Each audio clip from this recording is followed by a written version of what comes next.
Assalamualaikum warahmatullahi wabarakatuh. Pertemuan seni budaya kelas 11 kali ini materinya tentang sejarah perkembangan musik barat. Sebelum pembelajaran dimulai, silahkan berdoa terlebih dahulu. Berdoa dimulai.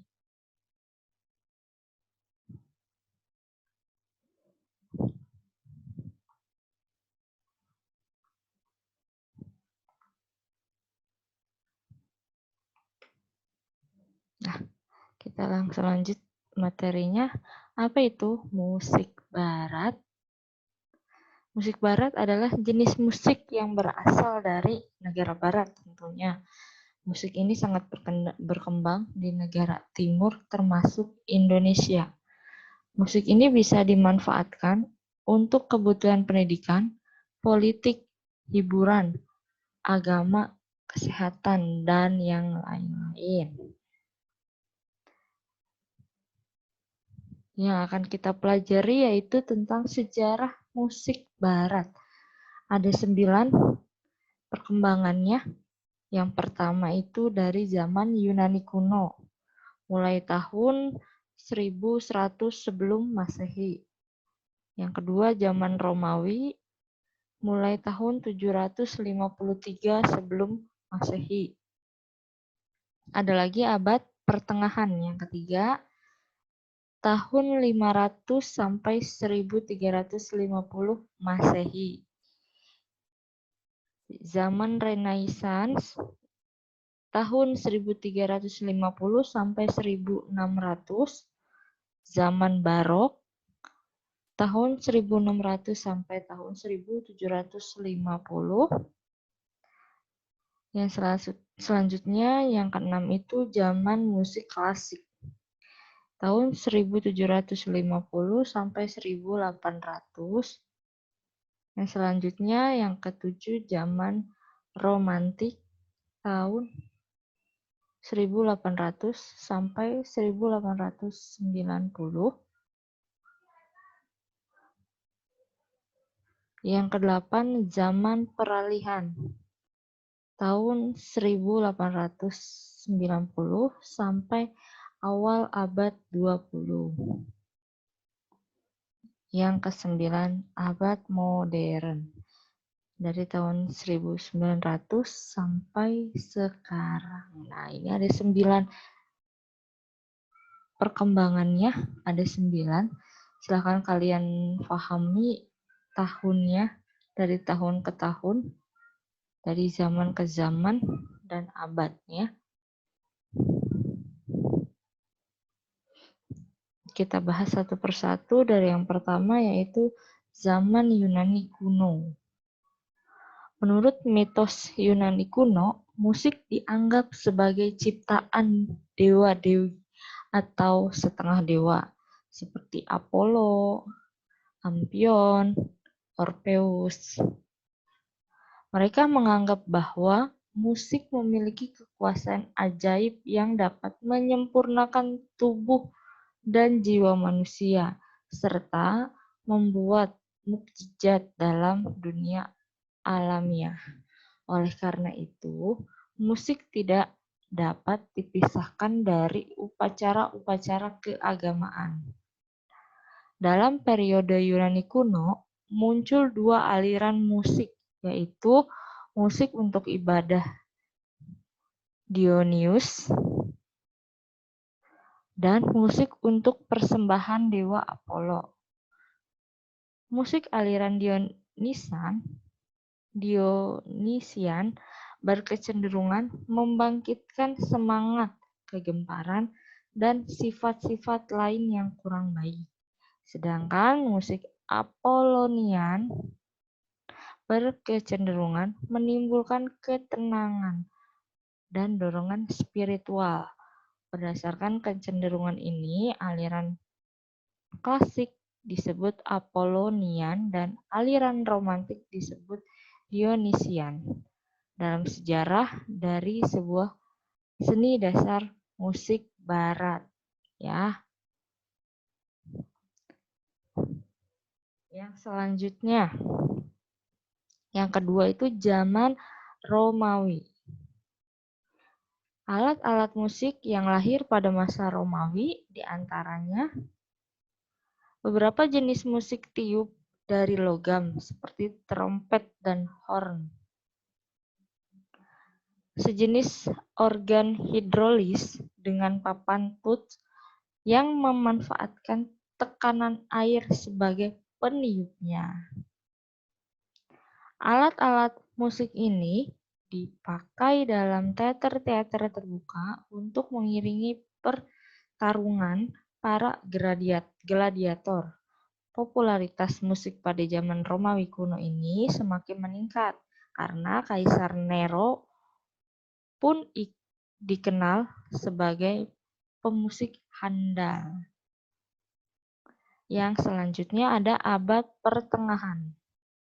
Pada awalnya, musik abad pertengahan masih bersifat monofonik.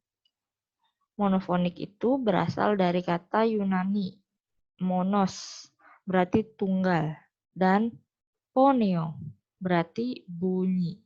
Monofonik berarti jenis musik yang hanya terdiri dari satu suara saja tanpa iringan apapun.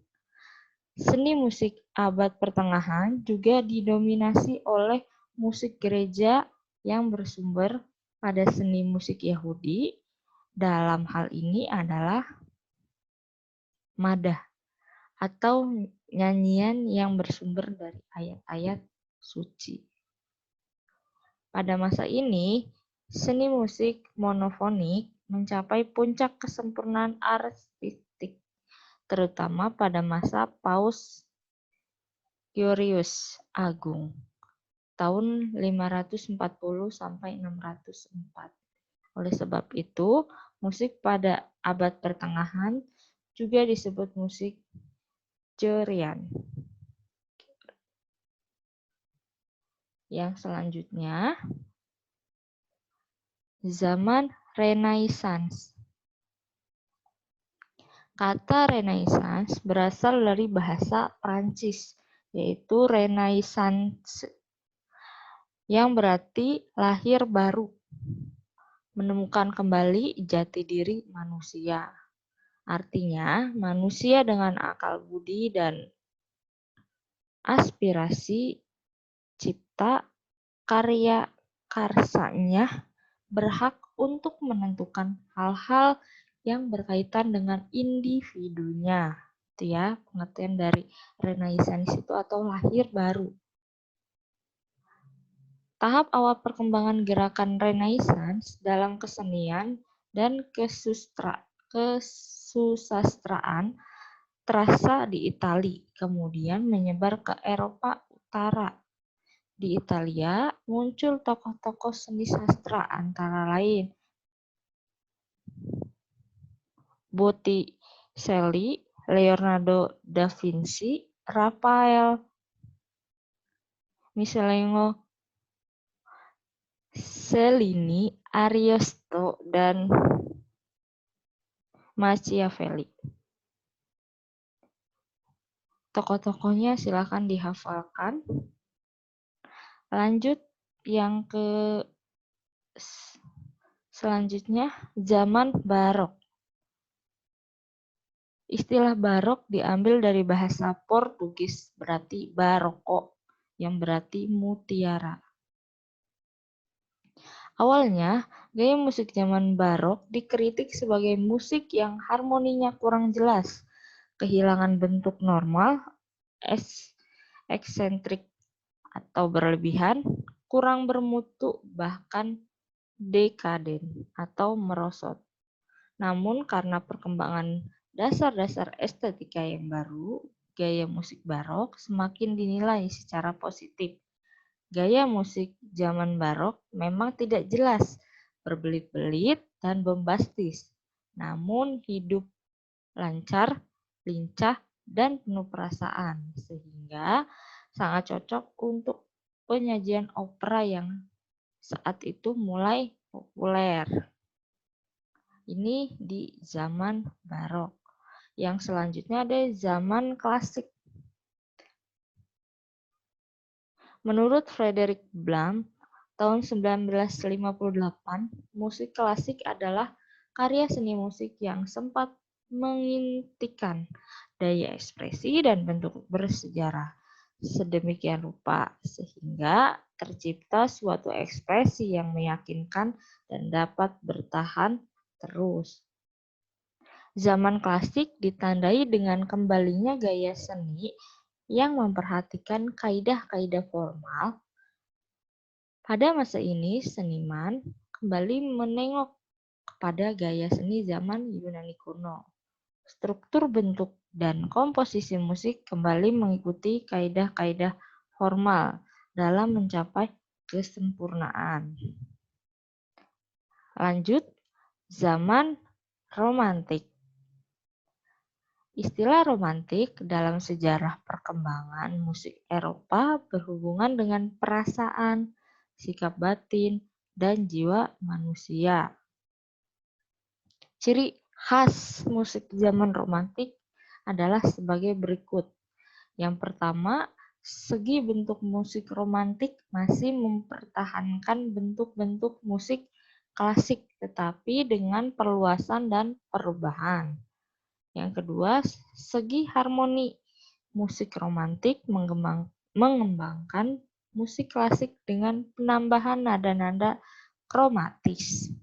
Yang ketiga, segi ritmik musik klasik dikembangkan. Unsur-unsur ritmik seperti tempo mendapat perhatian secara cermat karena ritmik dianggap sebagai bagian dari ungkapan rasa dalam musik.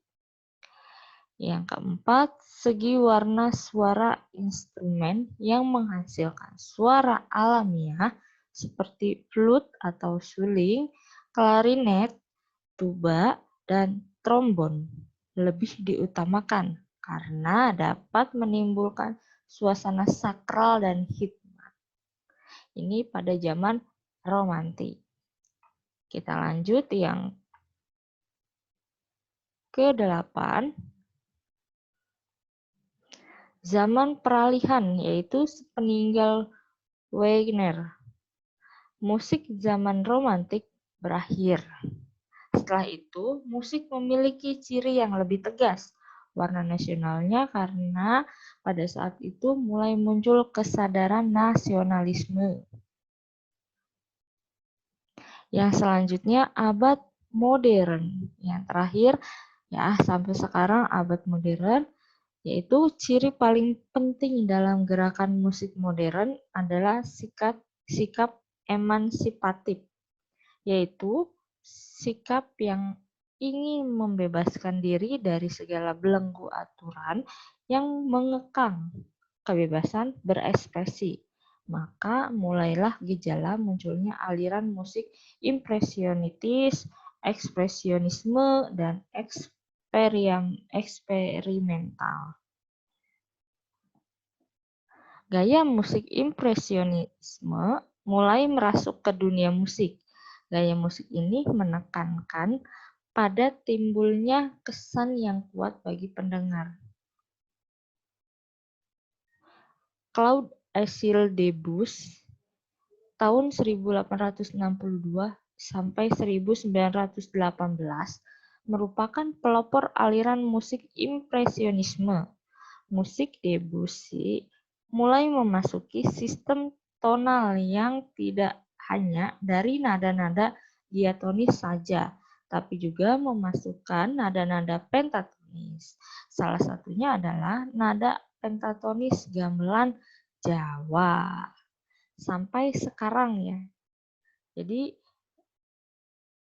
ada 9 abad. Nah, yang dari zaman modern itu sampai sekarang, nah, yang paling nada pentatonis yang dulu dikenal itu yaitu gamelan Jawa.